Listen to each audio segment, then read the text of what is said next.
everybody. Randy Patterson here. In this episode, we have an old friend back by the name of Colin James. He's a Canadian blues artist who I absolutely love his work. And shortly after the last time we spoke with him, this interview here will be our third, by the way. But the last time we spoke with him, not long afterwards, he was involved in a very bad accident and was sidelined for several months, and he's been getting back into the swing of things and is back out on tour. And I thought it'd be a great time to catch up with him and just see how he's doing since that terrible accident, since the last time we spoke. It's a fun chat. I think you guys will really like it.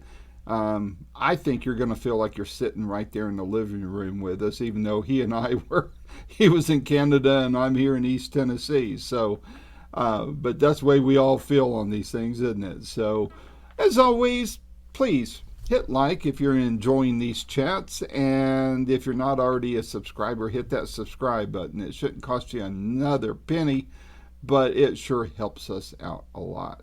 And also, share this interview with your friends if you think they'll like it, and ask them to subscribe and like and share as well. So without any further ado, here is my third of what I hope are many, many, many more interviews to come with the great Colin James. Until next time, this is Randy Patterson with Boomerocity. Take care. Floating reactions the other way. How are we? Hello, Colin. How you doing, man? Everything works. Everything works. Unbelievable. Isn't it amazing when technology does what we pay for it to do? I know. It's quite shocking. It's good to see you again, man. It's been a little while. Yeah, no doubt. No, it sure has. I think I see an additional guitar or two in the background since the last time we spoke. Anything new? Well, most of my main guitars are on the road. Like I'm from Vancouver, Right. but my crew is all from Toronto. So Ah. about most of my main guitars don't make it home anymore. They stay in Toronto until the next gig, which frustrates me, but I got enough now that I've got some pretty nice guitars regardless. Wait. I'm going to stop you right there. Don't let your wife hear that, because it'll be held against you the next time you want to buy another one. So, Well, she's been really good with that kind of thing. Like I bought a well, silver good. spark. I bought this silver sparkle jet right Oh, wow. before I did two little big band shows with Uh-huh. Greg Piccolo and Doug James joining me Mm-hmm. from Room Full of Blues. They came out, and I've always loved the Gretsch when it came to the little big band. Not a hollow body. I use The the solid solid. body.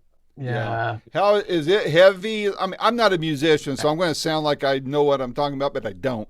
But I hear like Les Pauls are always very heavy compared to, yeah. say, a Telly or a Strat or something. How's that Gretsch compared to, say, a Les Paul?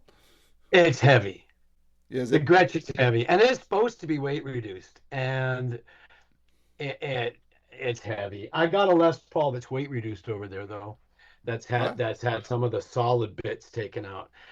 I don't Because of that, I don't like the feel of it. It just doesn't feel like enough mass Mm-hmm. sometimes. So, but I'm glad I have it as I age. I might need it. Well, I was a couple of years ago. I was interviewing Mark Farner from that used to be with Grand Funk, Yeah. and he was telling me that his doctor had told him that his guitars were killing him, neurologically and I guess his back and all that. So he had to have some guitars made, and I forget. I mean, it wasn't through Gibson, but it was. He's got these guitars that I guess look a lot like the Les Paul. I didn't pay that close attention to it, but apparently they're just like super light for him, and they get the tone Yeah. that he wants and all that. But Yeah, it's a thing. It's a thing. I had an old white Les Paul custom, and those are like ridiculously heavy. Like nobody should ever play them. I mean, unless they're sitting down, right? So yeah, Strats. Strats are a little more forgiving. But even yeah, Strats are pretty heavy at the end of the day. You're standing up there for an hour and a half, 2 hours by the end of a day, and by the end of a day, you've usually had sound check, a 40-minute sound check. Hmm. so it's a lot of weight on you, but so far so Yeah, good. I can imagine. Well, good, good. Well, man, it's been a while. It's been about a year and a half since you and I last spoke, and we talked about this album here behind me. So I thought I'd ask you before we get into the tour and other stuff, how has this album been doing for you? Well, it did great. Unfortunately, I had a bit of a car accident uh, early on into touring on this record. So we played the Buffalo Blues, the Niagara Falls Blues Festival last, well, shit, it was September. So back when I was promoting this record, and I was on a scooter in Albany, New York, on my way to buy a helmet, and Oh, wow. I got hit and run, and left on the road. To be honest, Oh, it was heavy duty, man. My foot was shredded. oh no. My wrist was broken, and I had a massive head wound. And I got taken to the Albany hospital, and they phoned my daughter in Vancouver and said, "We have your husband here. He's out cold."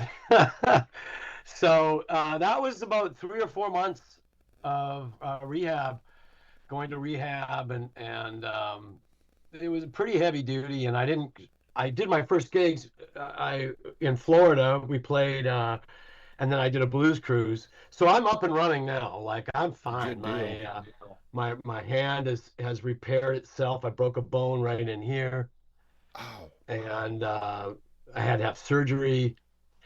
So that was heavy duty, and that kind of put a bit of a crunch on the record because I couldn't promote what I just had put out yeah. for five Yeah. months. But on the other side, we've had some nice new stuff happen in Europe. I have an agency working for me out of Belgium now, and we went over there just a couple months back and did like Denmark and Sweden. I hadn't been in Sweden since for years.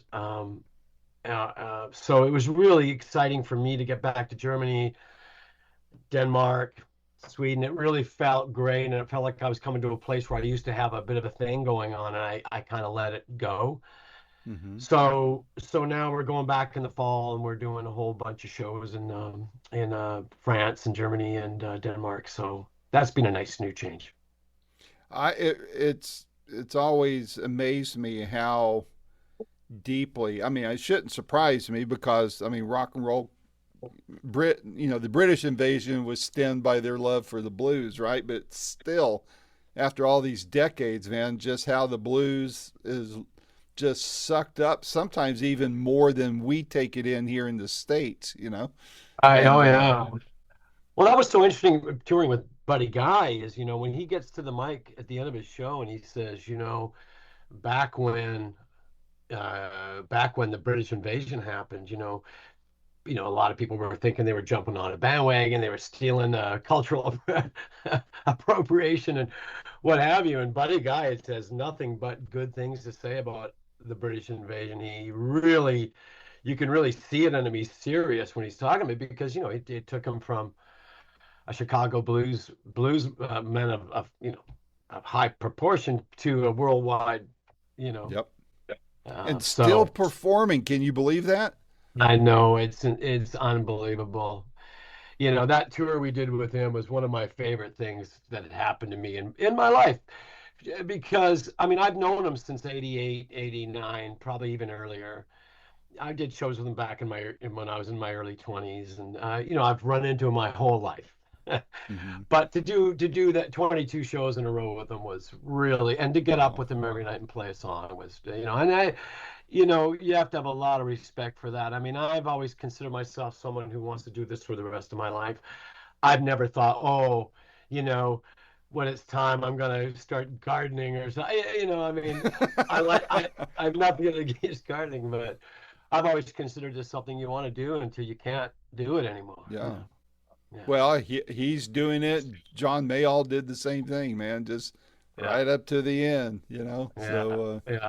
but has well, one question I was going to ask about the hit and run. Did they ever catch the rascal that hit you? Oh man. I was delivered in such a state that I wasn't in any shape to know what was going on. So when my wife, who happened to be 2 states over, visiting her mother, because my wife's actually American, um, she came and saw me, and all we had was a little note from an ambulance driver had dropped me off, said I was hit by a car, and that's all we've ever found about it. We tried to look into it a bit. It's very mysterious to me in a way that there's no info. I don't understand it exactly why there wasn't the names of the people who dropped me off or like anything, but it was a $140,000 bill. Ow. Oh. But I had insurance. We didn't know I had insurance because I was on the road working, but it was a day off. So there Oh. was some worry that that Wow. wouldn't have worked with my BC versus British Columbia health insurance, my insurance, but it did. They were very good about it, and it was easy, and it was simple, and it was done. But Well, good. uh, Good. yeah. So, but boy, that's the first time, uh, I've never had a situation like that. I mean, I've had things happen. I've been in small accidents, end over ends. I've been in a couple when I was 16. I was in a terrible car accident, but nothing. I've never had a broken bone. So that No. was a new one. Same New here. one. I've not either, but we'll. I hope it stays that way. Yeah, yeah. I mean, well, no more scooters. My wife said that's it for scooters, as you can imagine, and I said, yeah, it's cool, but can I get Yeah. a sports car? so I, so I switched. So I got a little convertible instead. Well, as long as she can be your eye candy, right? Arm That's candy, I it. mean. So, That's it. Yeah. well, has this accident changed your perspective of your music and how you perform and all of that? I mean, did it shift anything up here and in your heart with regards to all that, or in life in Oh, general, even? wow. That could have been a goner so easily. I mean, I'm not sure what hit the back of my head, man, but that was the longest recovery was that. And I had, a small concussion. They did scans to my brain, that was all good, thank God. But in a moment, right? In a moment, Right. yeah, you don't wake up, you know, or you're paralyzed, or so and I don't know exactly what happened to this day. I'll never know because I never felt the impact. So I woke up in a hospital. That's it. Wow. So yeah, it was heavy. I wrote I've written a book. Um, my book's coming out on Penguin Random House yeah, here in Canada in the fall. I probably worldwide, I suppose. And so my 3 or 4 months of recovery, when I couldn't play and I couldn't get up the stairs or anything. So I just got busy on this memoir. Um, and it basically covers uh, my upbringing in the middle of Canada to my first record deal with Virgin Records America. And Wow. it was a lot. And it was really interesting working on something like that, just because you realize how fleeting memory is and how you can't just say anything, so you have to corroborate and back up it with like newspaper articles and time, Mm-hmm. you know. So it was really interesting. It was quite a deal, and we're just wrapping it up now and finishing the book cover, and it comes out in the fall.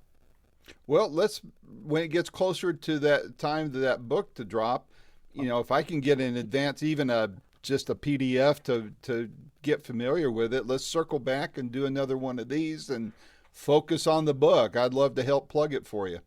Oh, it'd be awesome. I decided to make this one about growing up in the middle of Canada, about growing up with parents who were, not, uh, kind of not a typical upbringing, I suppose. And by the age of 13, I was playing mandolin in a bluegrass band, and all that. So it doesn't really focus a lot on some of the bigger moments in my life, meeting Stevie Ray Vaughan, and it does talk about the Stevie thing because that was before I got signed. So it's everything up to getting signed and working with Tom Dowd in Miami, Okay. and that's the book, and it ends with kind of and they always want to leave room for a future book, so I Sure. couldn't go yapping off. So We kept it tight, Well, but I think it'd be a fun one to talk about when it comes out. I don't know if I told you in our last conversations. When I launched Boomerocity, I was in Dallas. But before I launched Boomerocity, I was there when Stevie died, and I actually went to his funeral, the graveside I was there. service. I was there at the No, funeral. no way. Yeah.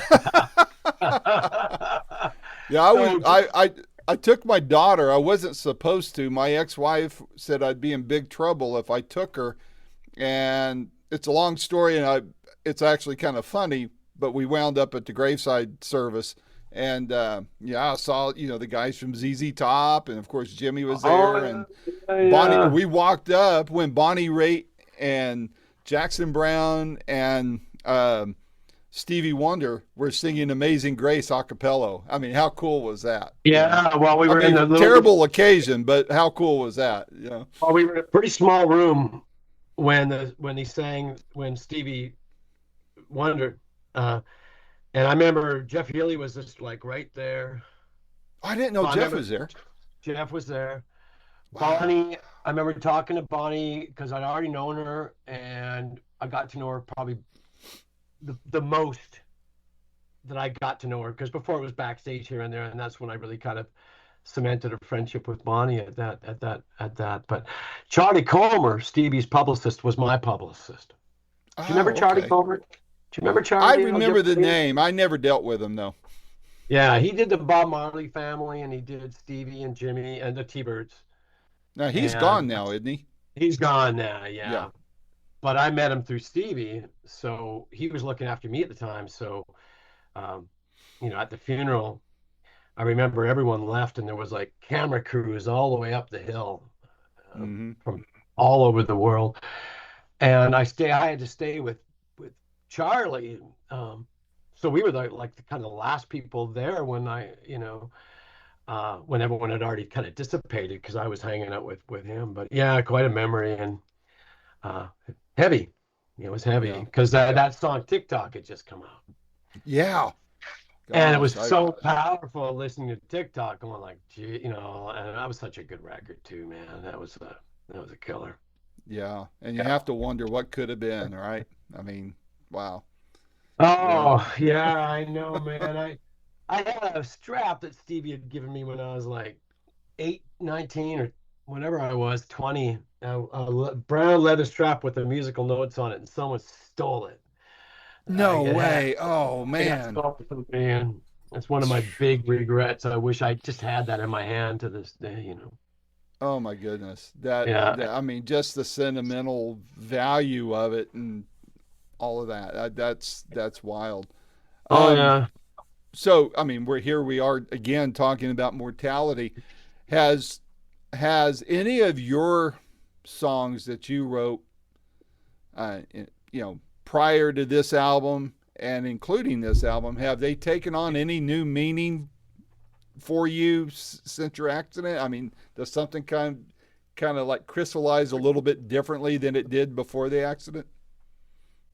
Well, I think when you end up in a situation like that where there's a roll of the dice and you came out on the good side, yeah, yeah, you can't help but have that affect you. And I've got a really great life.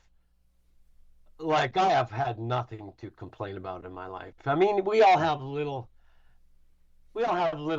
Oh, you know, yes, we all have little things that could be better. But to be able to start playing music when I was 13 and still be playing it when I'm 61, and be married for 35 years and have two kids. My daughter's having a baby in All right, June. congratulations. Thanks. So I'm gonna be a grandpa, and my son's getting married, and my son's getting married this summer. So that's really Wow. exciting. So I've had very little to complain about in my life, and I've had things really go my way a lot. So uh, it was heavy, and it was heavy, and I gotta have a lot more empathy with people when they get hurt now. I'll tell you Boy, I that. bet. I bet. It's broken It's bones, man. There's no fast fix. It's just time. it's amazing incidences like that, I mean, they do help put things in perspective. And by the way, I got to tell you, I mean, you already know this, but I had a friend of mine that I went to my first year of college with in Fresno, California, tiny little Bible college. His name was Paul Thompson, and he wound up playing keys for the Marshall Tucker Band. Oh, wow. And they were, I think, I can't remember exactly how the story goes, but I think they were on break or something between gigs or between tours or something. And he was out riding his bike. I think he was into mountain bike riding, some such thing, because he had always tried to get uh, Gray, I can't even think of his first name, lead singer. Anyway, Oh, I always trying know. to get him to go bike, off-road biking on a bike, on a mountain bike, Yeah. with him. And Doug Gray was who I was trying to think of. Yeah. And so anyway, Paul was out riding by himself, and a girl hit him. She didn't see him and hit him and killed him. I mean, Oh, yeah, yeah. I had ride, kids the whole 9 yards, man. I ride every day, and I'm not going to stop doing something that gives me that kind of. For me, it's a real mental health thing, Yeah, yeah, right? Getting on the bike every day. But ever since then, I'm a little more worried now. I don't just take for granted that someone can see me. yep. I'm shoulder checking. I'm double shoulder checking. I'm flashing lights. I mean, the whole 9 yards. But you can't stop your life either. So, That's right. You can't but live in like I had fear. it. Yeah, but I was gonna go skiing this year. Although the snow has been so crappy this year, I couldn't go skiing had I wanted to. But you start thinking about risk mitigation. You start thinking about maybe I'll give that a. I have a tour coming up. Maybe I'll give that a miss. You know. Yeah.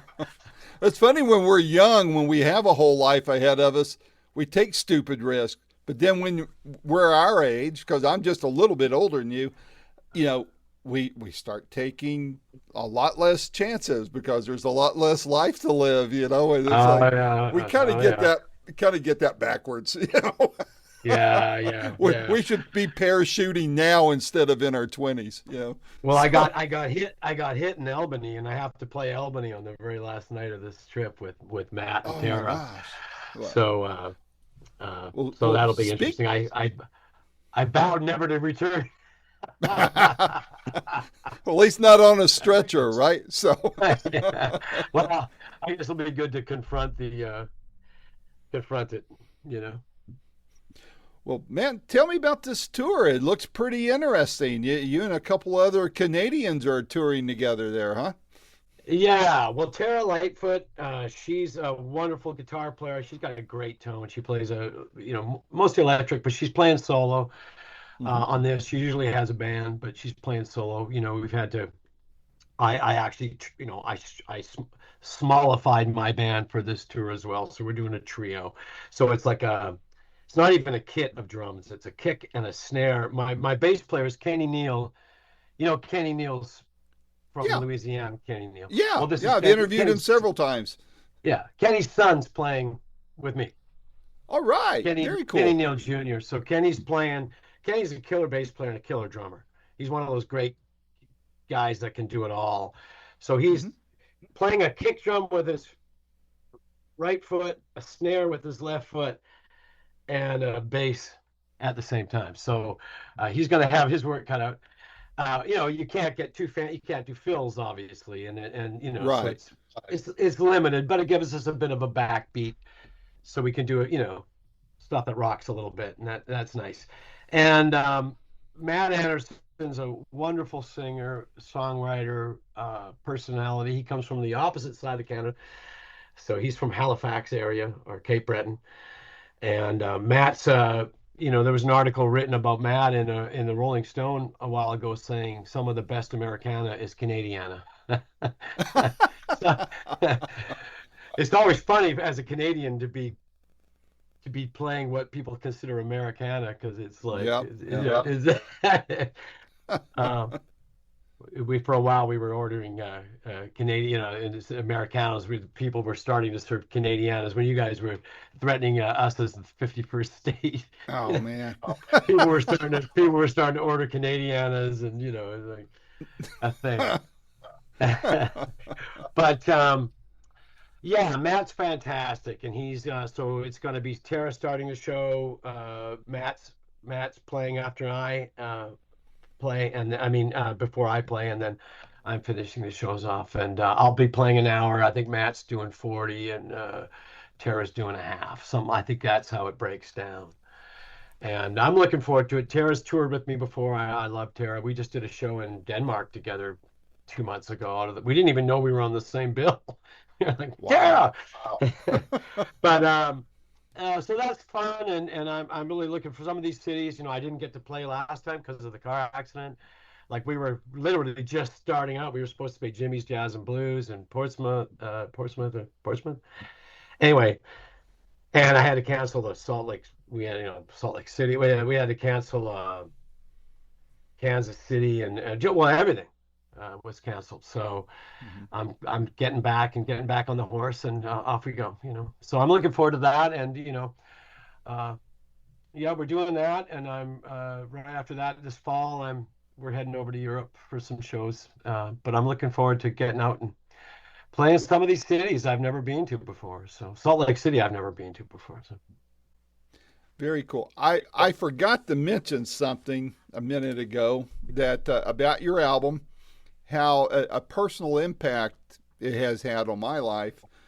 Um, I think around the last time we spoke, I can't remember. I didn't go back and listen to our last interview, but um, if I had mentioned this, it would have been right in the beginning of my dad falling ill with Alzheimer's or Oh dear. dementia, one of the Yeah. two. And so I was his caregiver. I lived next door to him, and my studio is in his basement and all that. And um, I was figuring I'd probably, my dating, I'm single at the moment, and I figured Okay. at the time that Ladies.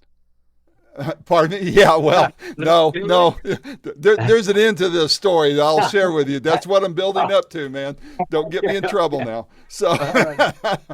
but I thought, well, my dating life's going to be put on hold because I figured, he was in his 80s. I thought, this could go on 5 years or more, and so my focus was on him, Yeah. and I just assumed, my life was going to have to be put on hold. I was still doing Boomerocity, but to go hit a lot of concerts or to travel and do a lot of dating, all that. No, that was mostly pretty much on hold.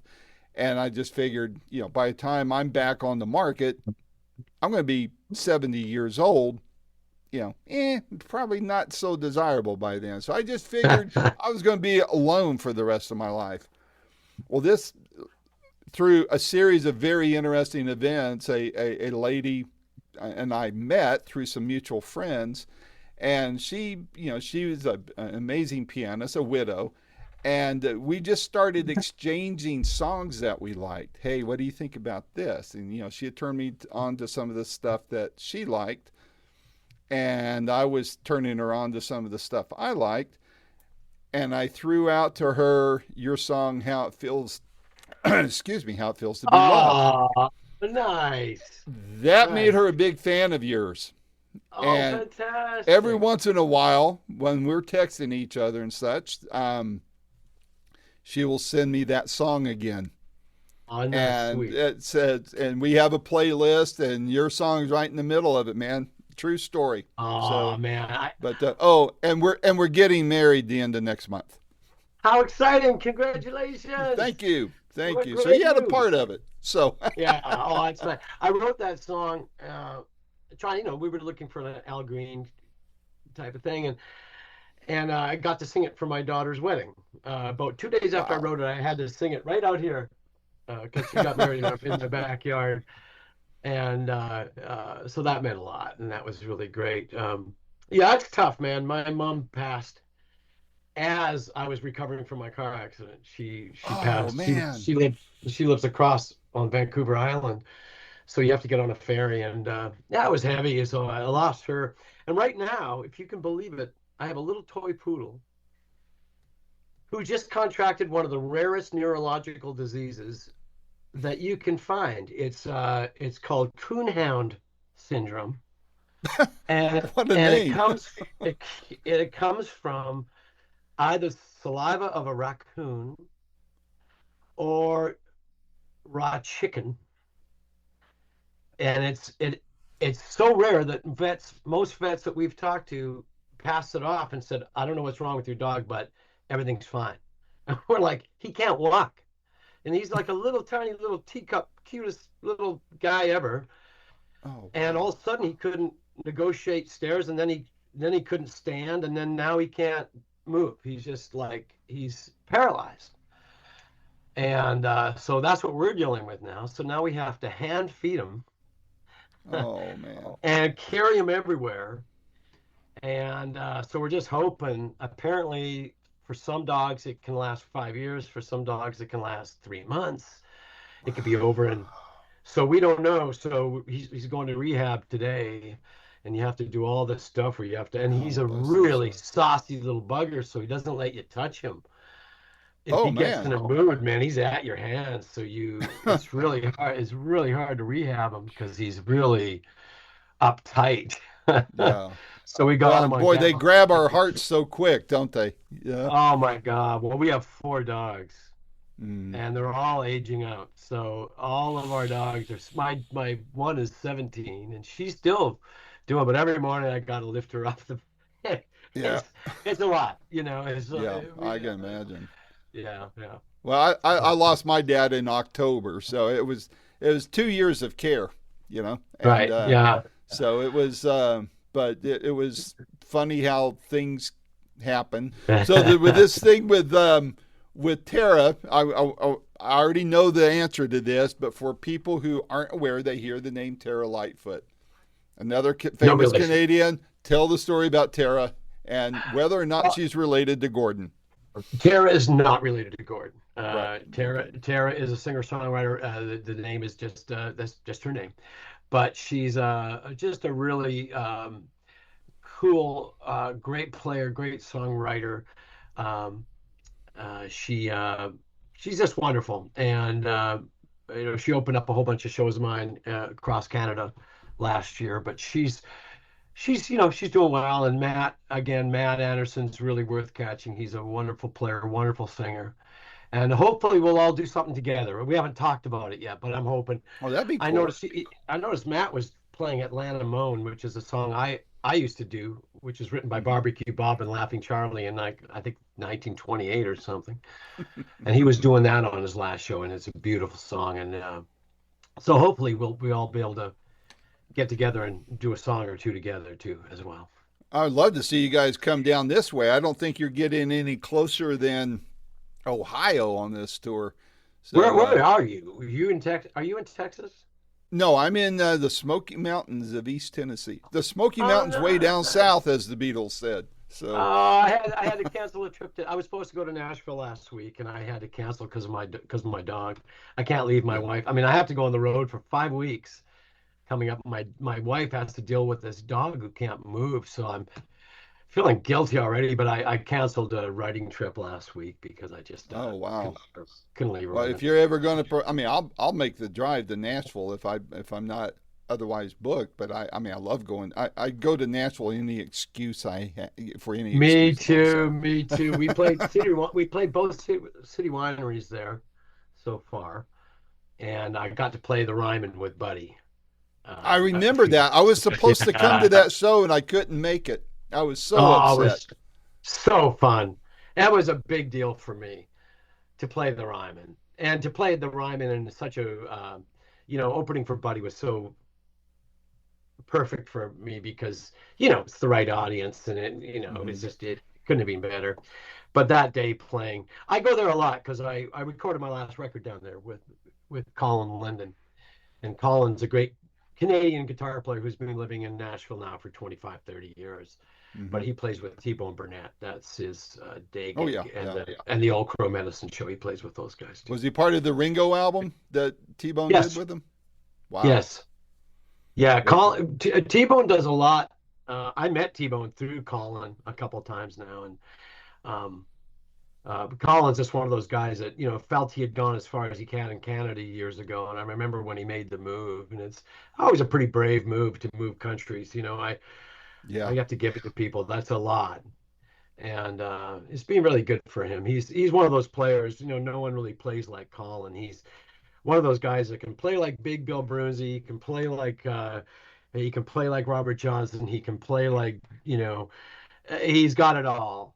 And such a great finger picker and such a thoughtful musician. So I've done 5, 6 records with Colin now, and I'm not sure if we're working on the next one together yet or not, but he does great. He just finished a new Bruce Cockburn record, actually. Oh, really? Gosh, I Yeah. didn't realize Bruce was still.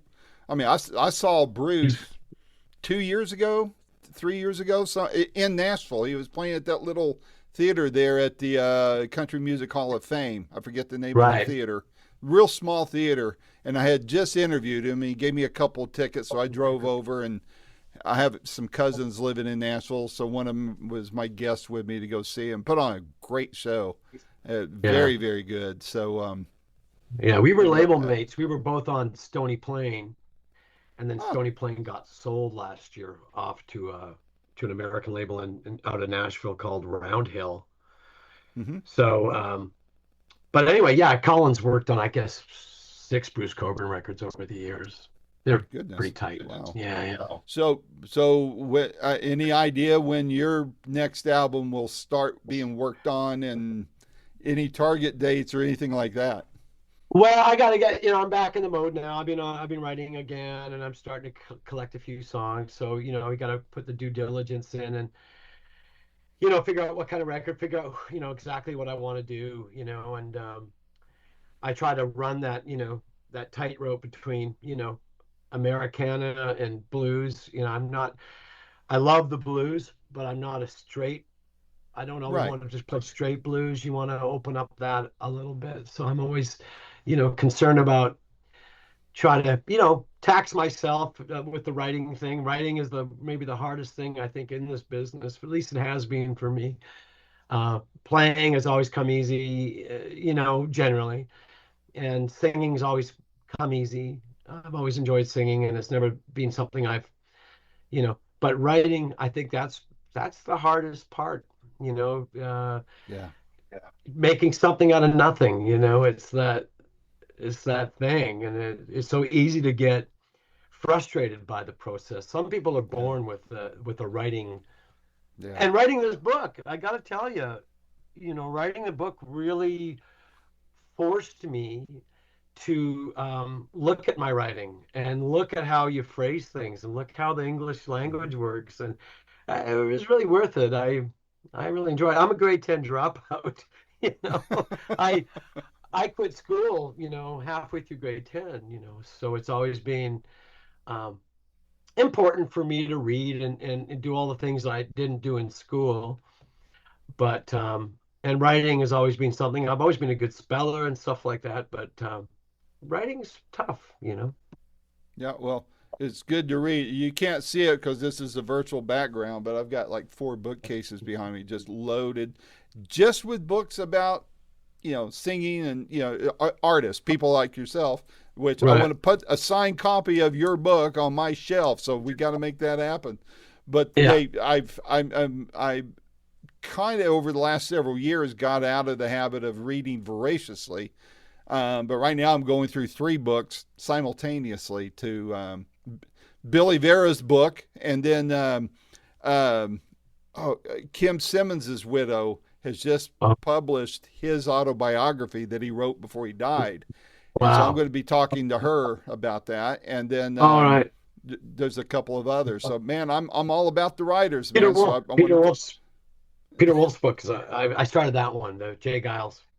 Oh, I haven't Uh, read that one yet. I yeah. forgot that he came out with that. I know I reached out to his people about interviewing him, but I never heard back from him. But I bet that's an interesting book. I'm only a few pages in so far, but he's got this Zelig type of life where he ran into so many people. Like he ran into Marilyn Monroe when he was a pretty young guy. Like some Wow, crazy stories like that. Yeah, and then Van Morrison and his relationship in Boston in the early days. very Interesting cool. story. Yeah, I yeah, didn't yeah. realize that. Before I forget, there's a band from your neck of the woods, well, Toronto area, that I have fallen in love with. They are so good. They're kind of a jam band. They would be, I guess you could say, a Canadian version of Tedeschi trucks, and they're Okay. called Oh, I know you're talking. Water Call.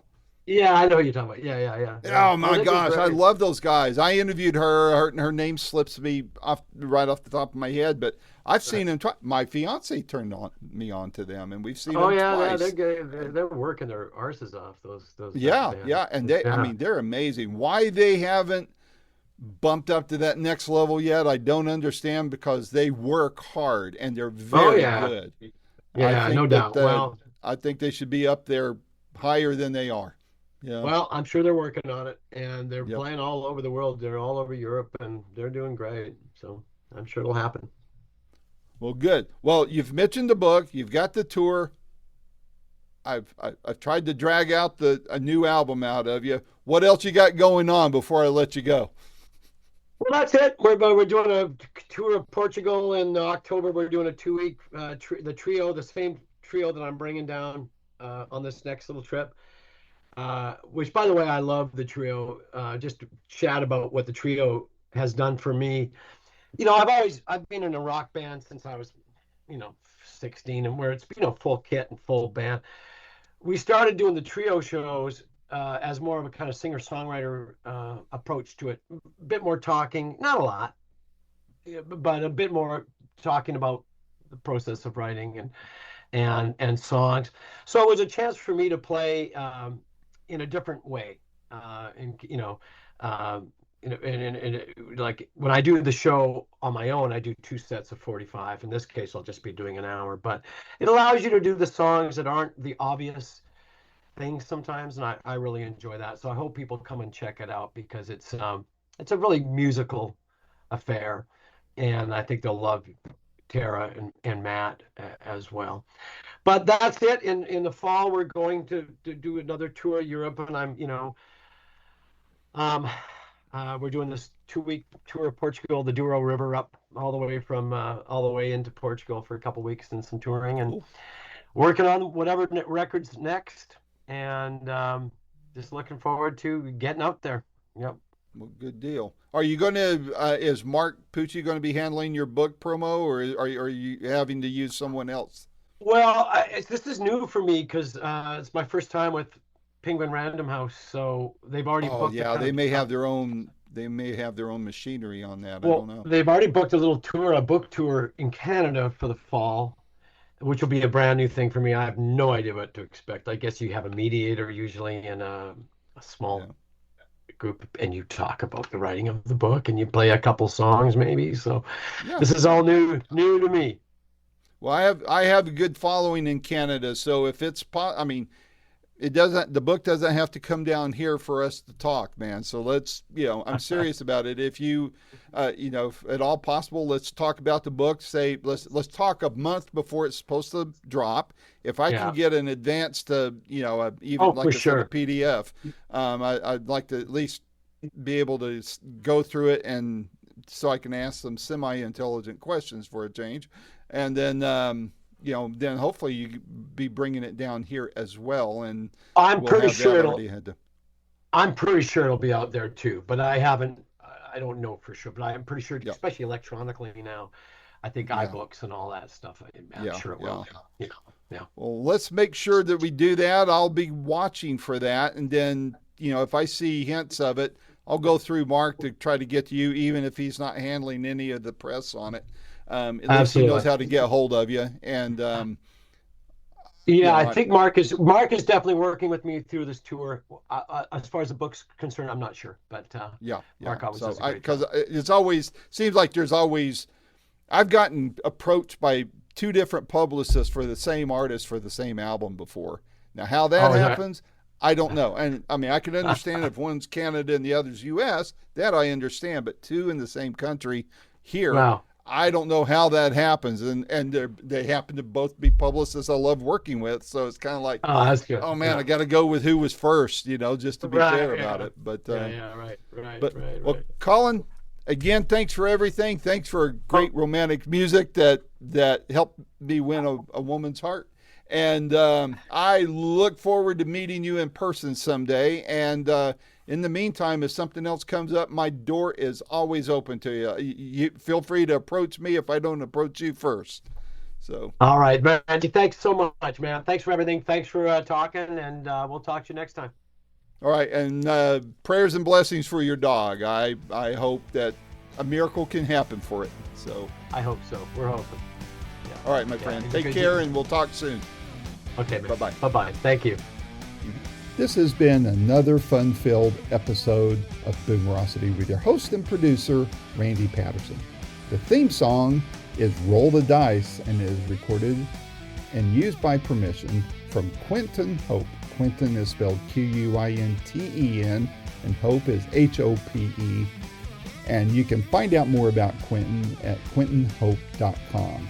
Post-production is done by Cardinal Sins Productions. The Boomerocity name, logo, and content is copyright protected. Segments may only be used with written permission by Boomerocity and or its assignees. Inquiry should be directed to input@boomerocity.com. Copyright 2025.